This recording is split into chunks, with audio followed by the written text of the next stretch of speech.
Hello, welcome to this channel, Redeeming Thunder.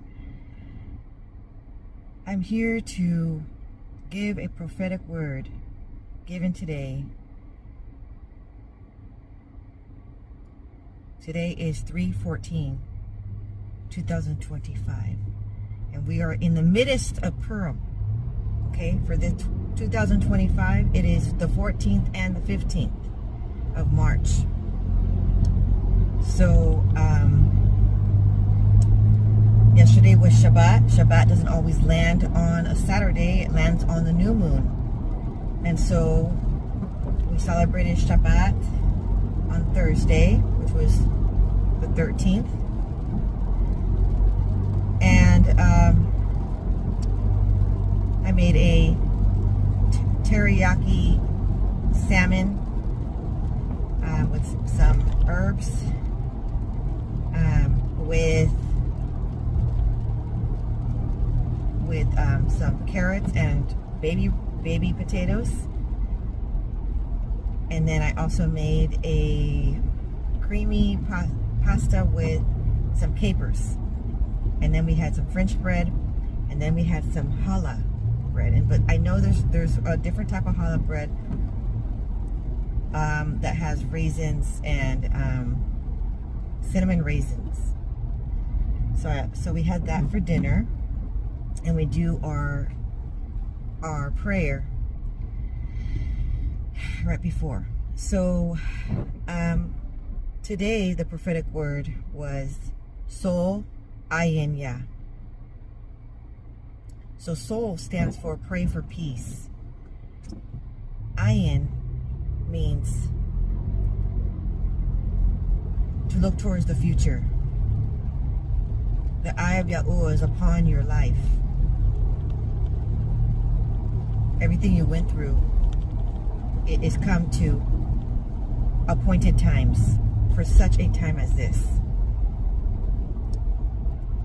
And the prophetic word was So Yah Ayin.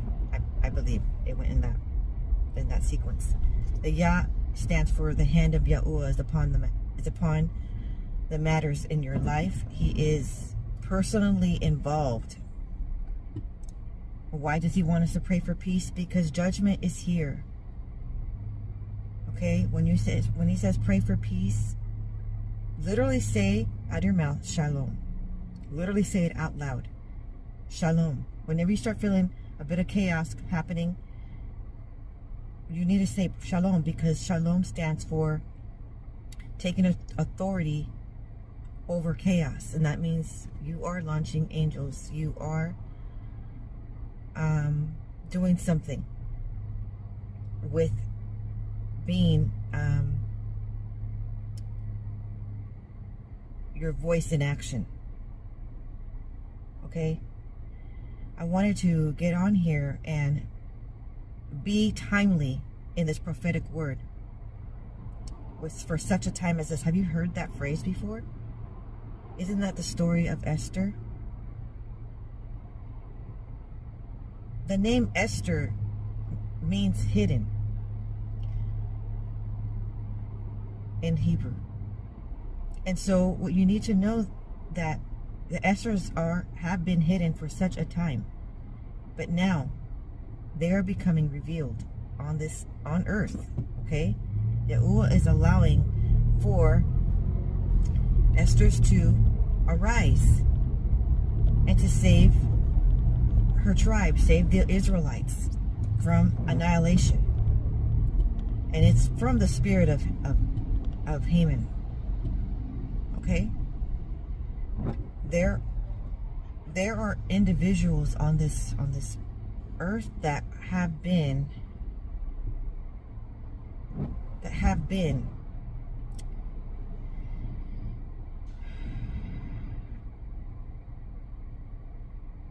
against the Jewish people for such a long time, the Israelites. And you're like, you could think, but I'm not an Israelite. You know, I'm of Hispanic origin, or I am of Asian, or I am of, Filipino or Caucasian. When we say Israelites, when Yahuah is referencing Israelites in the Bible, he's actually talking about his people, his covenant people, his remnant. Okay, so they have been persecuted for, I mean, if you can look historically, they have been persecuted. Okay, and the thing is, there is Purim. Recently I gave a prophetic word. The word Purim means to cast lots. Haman casted lots for such the day of March 14th. Back in the day it was the 13th, but now it, there's a leap year every other year. This year it lands on, it's a 2-day event, and it lands on the 14th and the 15th of 2025. And back in the day he cast lots for that to be the day that the Israelites would be assassinated. Okay? And so Esther was provided abundant of favor. Okay? And she was chosen to be queen after the dethronement of the Vashti. Okay? And so she was very much preparing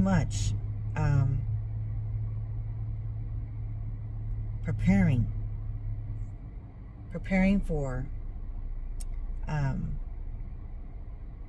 in the secret place, praying and consecration and purification, and also physically preparing. So she would bathe in oils and bathe in fragrances, okay, and she would be preparing to meet the king.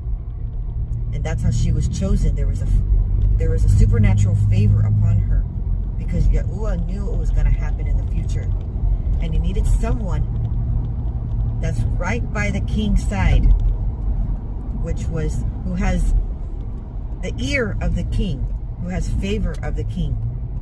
And of course he would favor his wife, right? He would find favor in her. Anyways, this is a time when the spirit of Haman is going down. And that's why he is saying to pray for peace, because the history is repeating itself, and the Esthers are rising. And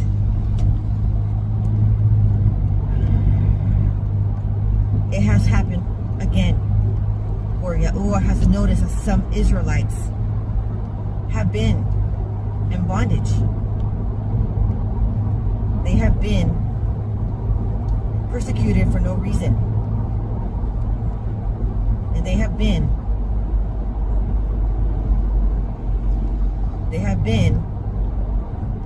attacked. And there's been someone with a high level of manipulation in the ear of King Xerxes in his distress. Because during that time, he just learned that 2 of the eunuchs were betraying him and were trying to assassinate him. So he was very distraught. And then he needed some guidance. So he leaned upon Haman for his wisdom. And all along, it got to his head, and Haman wanted to be treated like a deity, like an idol. And because Mordecai would not bow down to him, okay,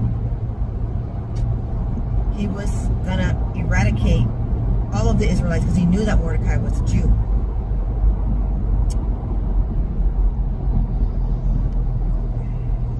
That is what my husband has been experiencing, what we have been experiencing together. Because he did not reject me and sway with his family, he did not visit his family without me there. He did not visit his family with our children but without me there. They have been persecuting him. They have been attacking him with extreme amount of slander, extreme amount of character assassination. His own family. Okay? And you wouldn't be able to tell, because they live in a nice neighborhood. in actually the same neighborhood that my mother lives in, but just a few blocks away. Somehow that turned out. And this is the thing, though. What was revealed to us, but we still gave chances. Okay, we still gave chances because they were our parents. And because they were highly manipulative,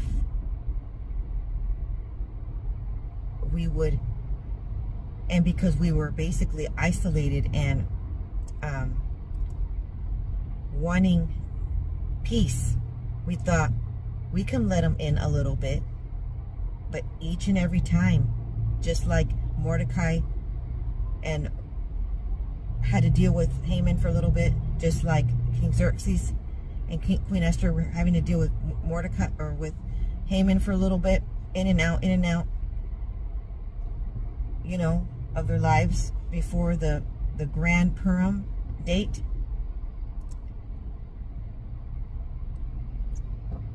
The reason why we celebrate that holiday is because it's appointed times. Yahuah wants us to celebrate his holidays. It's a festival for 2 days. It's a feast that you gather your family, and it's actually a celebration now, because what was going to be a day of annihilation ended up turning around a boomerang of an attack instead to Haman, and he was the one hung instead. So Yahuah he's doing the same thing for his remnant in this hour. He is bringing forth a rescue. My goodness. And he is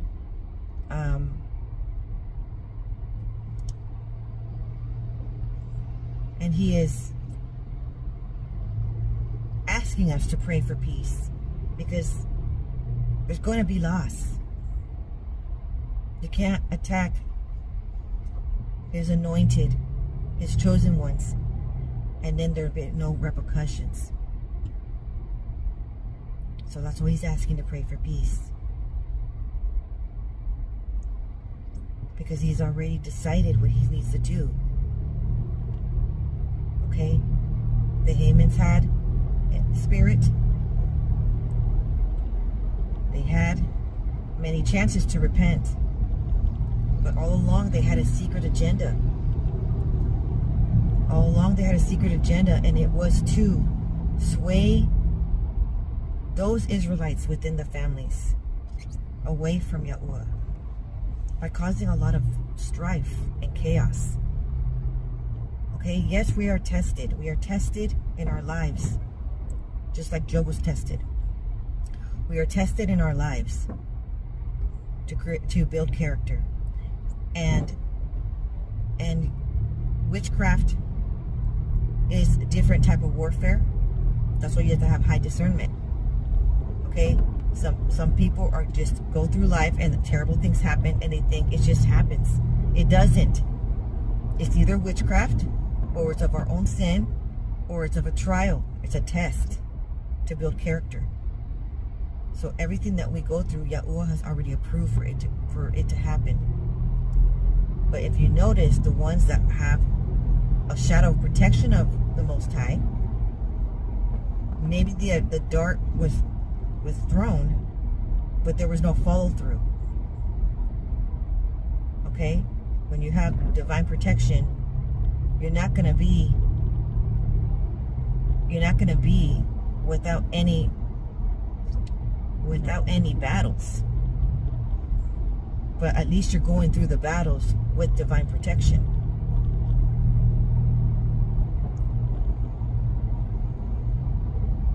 And this issue with continuous attacks has not ceased. Instead, other members of my side of the family began to chime in with his side of the family, my husband's. So then everybody that was our exes and our siblings were chiming in, and even our parents chiming in to exclude us and to attack us and to defame our character and to try to throw us in jail so that we can lose our livelihood and even our children. And you're like, no, that is too evil. You're making this up. I am not making this up. Why? But why would they do that? Because we're really evil? Can you really think that? Because everybody got against you, it must be because it's true? No, but maybe because there's a high calling on those people's lives. Maybe because we are the black sheep, the ones that didn't continue or ever get manipulated by them in a manner of losing our humanity and our and sell out. Okay, sell out for a little bit of their favor, which is blackmail and manipulation. Okay, there was a lot of gaslighting growing up. There was a lot of stonewalling.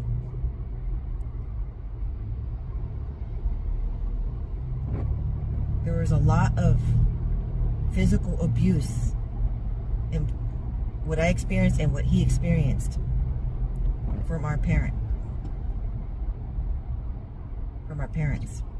There was a lot of turning the other cheek, turning the face, and not saying the truth, and not standing up.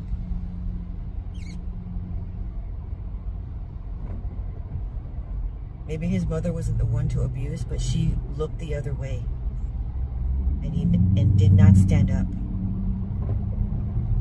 for them truly.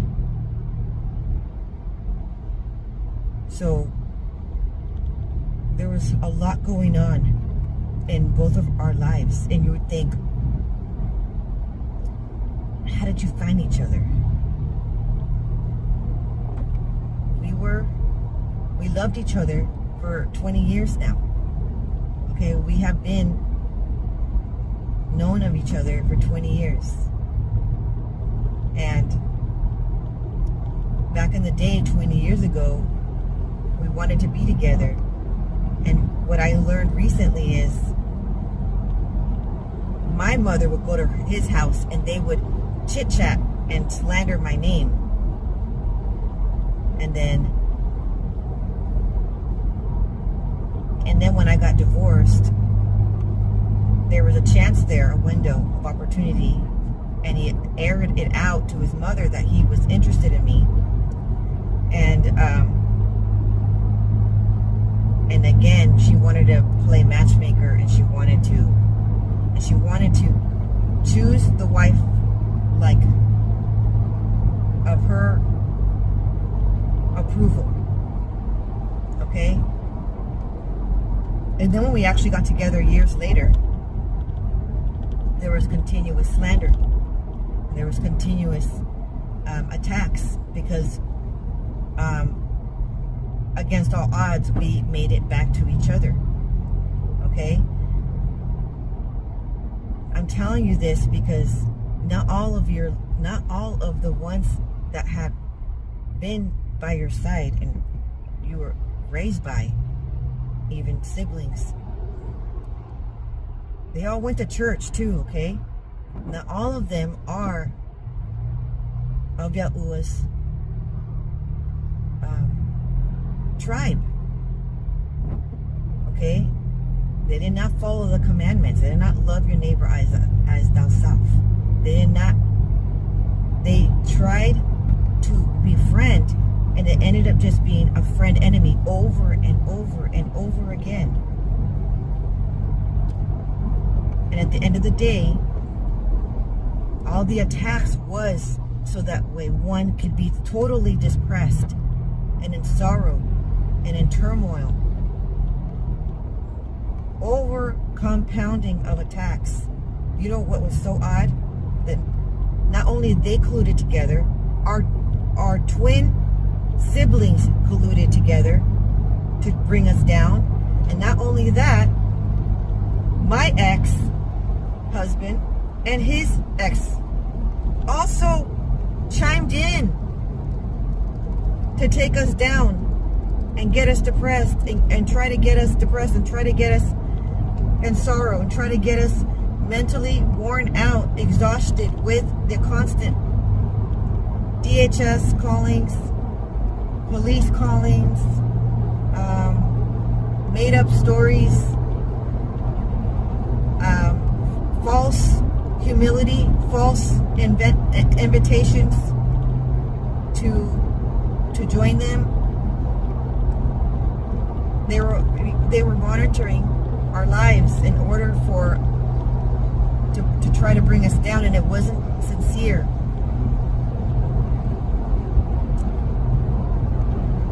And the thing is, they didn't know that we were Josephs all this time. And they didn't know.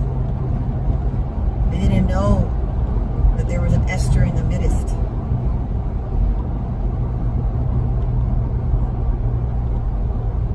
And that's okay that they didn't know. But now it needs to be known. Not for a pat on the back, not for a status. They need to know because it's appointed times for such a time as this. Why? Because some people around them are who Yahuah considers Israelites, and they have been persecuting not only us but innocent children.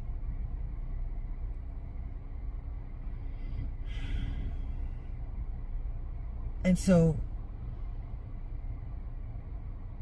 we are here not to stay quiet anymore. Not to stay quiet anymore. We've stayed quiet to save face. We've stayed quiet. We stayed quiet so that way they stay quiet so that they would have a chance. We prayed for them, okay? We have been busy praying that they would receive at least a chance of redemption, a chance to repent.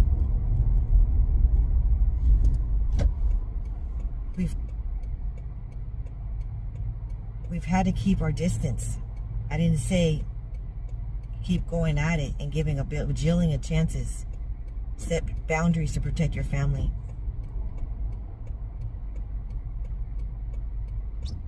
So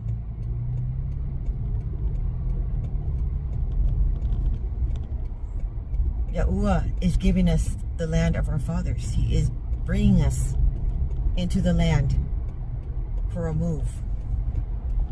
Okay? And he is setting a table before your enemies. And just like Haman, they will fall for the trap. Those that have the Haman spirit. Those that have the Pharaoh spirit. Because there's an exodus coming.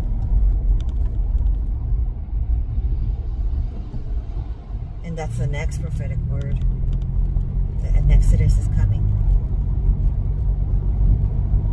Why? Because it is time that he gathers his Israelites together and he scatters the enemies. And it is, they've already been reaping. They've already been reaping such turmoil, and all the more the hating. So it isn't going to be fair. Okay? Yahuah's favor isn't going to be fair. And they had their own chance to get the favor of Yahuah in their lives. This is not a time to be bitter and clapping for your enemy's demise. Okay? This is a time to ask Yahuah to to give them at least a chance to repent, because it's going to be swift.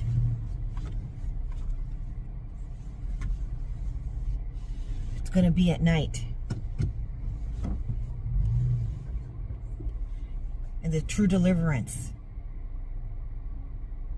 is here. Shalom.